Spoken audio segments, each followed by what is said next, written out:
नमस्कार दोस्तों, कई बार लोगों ने मेरे से सवाल पूछा है कि अच्छा आर्किटेक्ट बनने के लिए कौन से सॉफ्टवेयर्स आने चाहिए, किस तरीके से नए आर्किटेक्ट अपनी प्रैक्टिस शुरू करें, किस तरीके से वो क्लाइंट से बातचीत करें।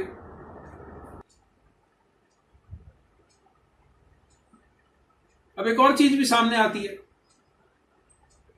काफी सारे डिप्लोमा होल्डर सिविल इंजीनियर्स छोटे छोटे शहरों में काम करते हैं और वो बहुत कम शुल्क में बिल्डिंग प्लान पास करा देते। आज से 35-40 साल पहले मेरा नियम यह था कि वो क्लाइंट से एक एडवांस लेके काम शुरू करता था, जिसमें बड़ी आनाकानी करते थे वो लोग। तो वो कहते थे, गोयल साहब, मान लीजिए आपका बनाया हुआ हाउस प्लान हमें अच्छा ना लगे या आपका डिजाइन हमें पसंद ना आए, तो हम क्या करेंगे, हमारे तो पैसे बर्बाद चले गए। मैं उनको एक ही बात बोलता था, मेरे से जब तक डिजाइन लेते रहना जब तक आप ना थक जाओ, मैं नहीं थकूंगा। और ये बात उनको ठीक लग जाती थी।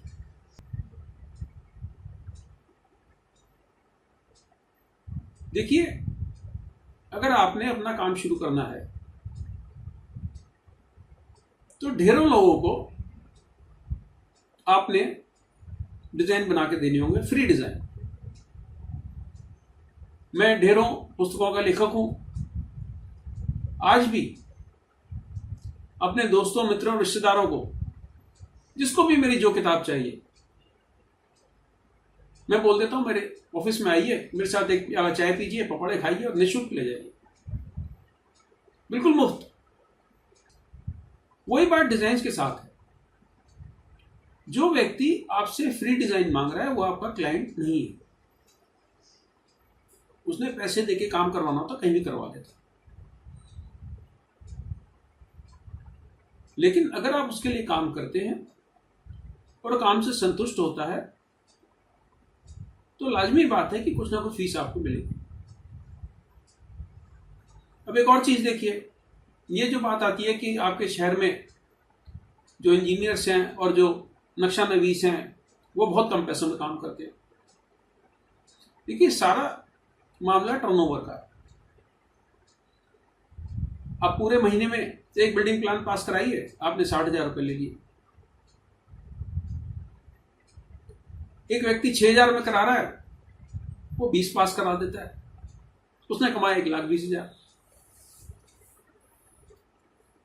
आपको उन लोगों को उनके ही खेल में मात देनी है। एक और बात सामने आती है कि कौन से सॉफ्टवेयर आने चाहिए। दोस्तों, एक ही सॉफ्टवेयर है, वो है क्लाइंट से पैसे लेना आना आपको आना चाहिए।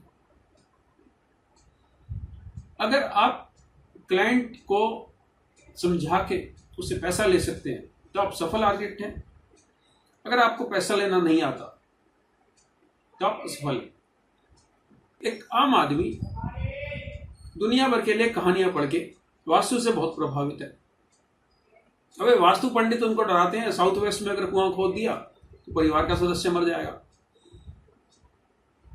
अगर साउथ ईस्ट में रसोई घर नहीं बनाया तो तेरी पत्नी बीमार हो जाएगी।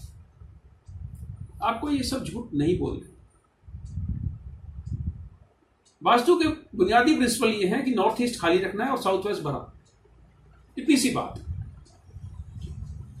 नॉर्थ ईस्ट में बोरिंग करनी है तो साउथ वेस्ट में भारी भरकम फर्नीचर लगाना है, मोटी दीवारें बनानी है, कम खिड़कियां खोलनी है। वास्तुशास्त्र की सारी परिकल्पना एक क्लाइमेटोलॉजी के तौर पे की गई थी। और आज आप अगर अपने क्लाइंट्स को आर्किटेक्चर समझाने बैठेंगे तो आपको नमस्ते करके एक वास्तु पंडित के पास चला जाएगा। तो इसलिए निहायत जरूरी है कि वास्तु का बुनियादी व्यवहारिक ज्ञान आपको होना चाहिए। देखिए, कोई प्रोफेशनल प्रैक्टिस की पुस्तक आपको नहीं सिखा सकती कि प्रोजेक्ट का मैनेजमेंट कैसे करना। साइट पे मिस्त्री अपने बेलदार को बोलेगा कि भाई यार सूत फटक देना, बाथरूम में काम करना, या दीवार चिनते टाइम बोलेगा 2 रद्दे इधर से हटा के इधर लगा दे। अब आपको तो रद्दा नहीं पता, आपको तो पता नहीं सूत फटकना कैसे बोलते। और साइट्स की जो मिस्त्री मजदूरों की भाषा है वो आपको आनी चाहिए, वो आपको साइट सिखाए। अब लोगों से मिलिए, ठेकेदारों से मिलिए, बिल्डर से मिलिए, तरह तरह की धार्मिक संगठनों में जाके आप लोगों से संपर्क बढ़ाइए। आप छोटी छोटी फ्री वर्कशॉप कर सकते हैं।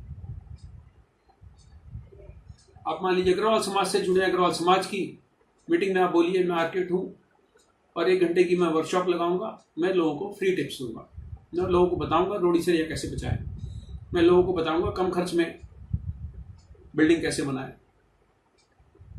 तो इस तरह की जानकारी आप मुफ्त में, मान लीजिए आप रोटरी के सदस्य हैं, लायंस क्लब के सदस्य हैं, वहां पर बताइए, वहां वर्कशॉप कीजिए। लोग कहते हैं फ्री डिजाइन मत दीजिए, मैं कहता हूं फ्री डिजाइन दीजिए। आप मान लीजिए लखनऊ में रहते हैं, लखनऊ डेवलपमेंट अथॉरिटी ने देखिए किस तरीके के प्लॉट काटे, उन प्लॉट्स के कुछ डिजाइन्स की अब एक बुकलेट बना लीजिए, 25 डिजाइन 30 डिजाइन, मुश्किल से 500-700 हजार रुपए का खर्चा आएगा। और वहां जाके जो डेवलपमेंट अथॉरिटी के स्टाफ है उनको बुकलेट दे दीजिए फ्री में। उनको कहिए सर ये मैंने हाउस डिजाइन की एक सेट बनाया है, ये आप रख लीजिए, किसी को आप जरूरत होगी तो उसको दे दीजिए। ये आपका एक प्रचार का तरीका है। मैंने 1980 के दशक में हाउस डिजाइन की किताबें लिखी, लाखों की संख्या में लिखी, लोगों का भी फायदा हुआ, मेरा भी फायदा हुआ। मैं लोगों को बता पाया आर्किटेक्ट की उपयोगिता क्या है, मैं लोगों को बता पाया काउंसिल ऑफ आर्किटेक्चर क्या है, मैं लोगों को बता पाया सिविल इंजीनियर और आर्किटेक्ट में फर्क क्या है। लोगों का ही बहुत फायदा हुआ। उनको लगा 40 रुपए की किताब में 51 नक्शे मिल गए, 35 रुपए की किताब में 40 नक्शे मिल गए। देखिए जो लोग फ्री में डिजाइन ढूंढ रहे हैं वो आपके क्लाइंट नहीं है। आप उनको फ्री में डिजाइन नहीं देंगे, इंटरनेट से ढूंढ लेगा। एक बात और बताता हूं मैं आपको, अपने काम में ईमानदारी बरतिए, ठेकेदारों से रिश्वत मत खाइए, बिल्डिंग मटेरियल सप्लायर से रिश्वत मत खाइए। कितना भी टेम्पटिंग हो, जब आपका काम चलना शुरू हो जाएगा लोग कहेंगे सर हम आपको 5% कट देंगे, 10% देंगे, 25% तक लोग आपको कट ऑफर कर देंगे कि हमारी दुकान से मटेरियल खरीद लीजिए, खिड़की दरवाजे खरीद लीजिए, प्लाईवुड खरीद लीजिए, हमारे यहाँ से ईंटें मंगा लीजिए, हमारे यहाँ से फर्नीचर मंगा लीजिए।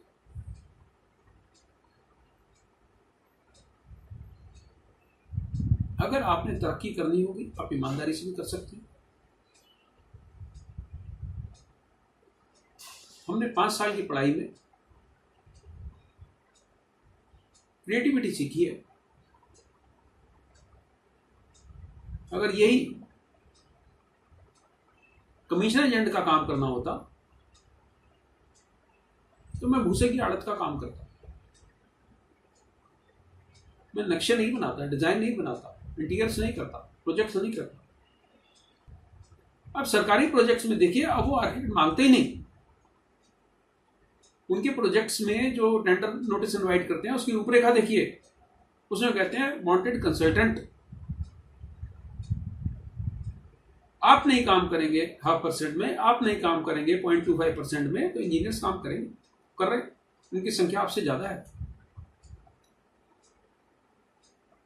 तो आपको तय करना है इस कट थ्रोट कंपटीशन में कैसे सरवाइव करना है, कैसे ईमानदारी से सरवाइव करना है, कैसे नए प्रोजेक्ट हासिल करने हैं। और ये सारी चीजें आपको कोई किताब नहीं सिखा सकती, आपको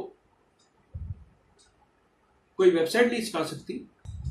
छोटी छोटी वर्कशॉप्स करें, अपने क्षेत्र में वर्कशॉप करें, जिस स्कूल से आप पढ़े हैं उस स्कूल में जाएं, वहां के टीचर्स को आप कहें कि जिसको भी भवन निर्माण से संबंधित जानकारी चाहिए मेरे से मिले। आपके बनाए हुए डिजाइन उनको दिखाएं, उनकी फोटो कॉपी दे दें, उनको ले जाइए, आप परिवार को दिखाइए, पसंद आए तो मेरे से बनवाइए। ये नेटवर्किंग का सिलसिला आपको धीरे धीरे करके बढ़ाना होगा। हाउस डिजाइन की, वास्तु की मेरी लिखी हुई किताबें हैं, अमेजोन पे अवेलेबल हैं। इसमें ढेरों प्लान्स हमने दिखा रखे हैं,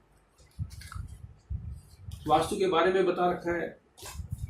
इस तरीके से और पुस्तकें हैं।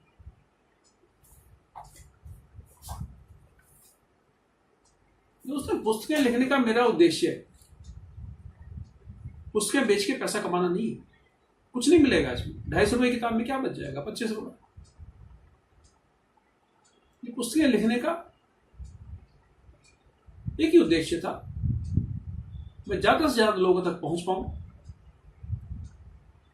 मैं दिल्ली में बैठा हूं, केरला में मेरी किताब बिकती है, आंध्रा में किताब बिकती है, उत्तराखंड में किताब बिकती है, सिक्किम में बिकती है। क्या मैं कभी पहुंच पाता हूं?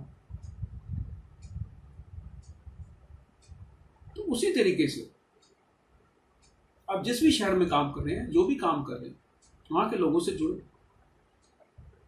और धीरे धीरे करके अपना एक नेटवर्क बनाए। आपने 5 साल की आर्किटेक्चर की पढ़ाई में जितनी मेहनत की है, आप जानते हैं, मैं भी जानता हूं। उस मेहनत को व्यर्थ मत होने दें। अगर 3 साल का डिप्लोमा होल्डर, सिविल इंजीनियर, नक्शा नवीस आपके शहर में बैठ के ढेरों प्रोजेक्ट कर सकता है, आपने उससे ज्यादा पढ़ाई की है। आपको समझना पड़ेगा कि क्लाइंट्स उसके पास क्यों जा रहे हैं, आपके पास क्यों नहीं जा रहे हैं।